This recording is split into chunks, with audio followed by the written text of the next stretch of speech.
రీసెంట్‌గా కడపలో అయితే వర్క్ స్టార్ట్ చేశామండి. ఈ సైట్ మనకు 33 ఇయర్స్ ఓల్డ్ స్లాబ్. ఈ సైట్ మనకు యూట్యూబ్ ద్వారానే వచ్చింది. పైన మనకి ఈ విధంగా కనిపిస్తున్న కింద సీలింగ్ మనకు 20% అయితే హెవీగా డ్యామేజ్ అయిపోయింది. సీలింగ్ మనం తర్వాత ఏ విధంగా చేశామన్న వీడియో కూడా నేను పెడతా చూడండి. ఇక వర్క్ స్టార్ట్ చేసిన తర్వాత ఇందులో ఉండే ఫంగల్‌ను జెట్ ప్రెషర్‌తో రిమూవ్ చేసుకున్నామండి. ఇందులో ఉండే క్రాక్స్‌ను ఐడెంటిఫై చేసి వాటిని గ్రూ కట్ చేసుకొని అందులో ఉండే లూజ్ పార్టికల్స్‌ను కూడా మళ్ళీ మనం రిమూవ్ చేసుకున్న తర్వాతే క్రాక్స్‌ను ట్రీట్ చేసుకోవాలండి. క్రాక్స్‌ను మనం ఇక్కడ పియు సీలెంట్ అనే కెమికల్‌తో 2 టైమ్స్ ఫిల్అప్ చేసాం. పియు సీలెంట్ యూజ్ చేయడం వల్ల మనకు 200% ఎలాంగ్నేషన్ ఉంటుంది.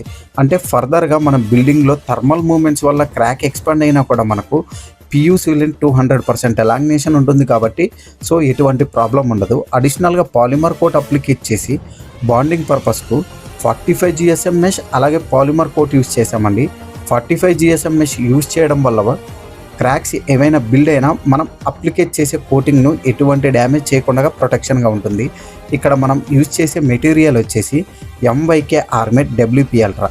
దీన్ని యూజ్ చేయడం వల్ల మనకు dust proof, UV stable, 400% ఎలాంగ్నేషన్, 3mm crack breeding ఉంటుంది. టోటల్ రూఫ్కు 5 కోట్స్ అప్లికేట్ చేసి ఫైనల్గా కస్టమర్కు మనం ఈ విధంగా అయితే హ్యాండ్ ఓవర్ చేసి ఇచ్చేసాం. మీకు తెలిసిన వాళ్ళు ఎవరైనా వాటర్ లీకేజ్ ప్రాబ్లంతో సఫర్ అవుతుంటే వాళ్ళకి రీల్ని షేర్ చేయండి. అలాగే మన ఛానల్లో ఆల్ టైప్ ఆఫ్ వాటర్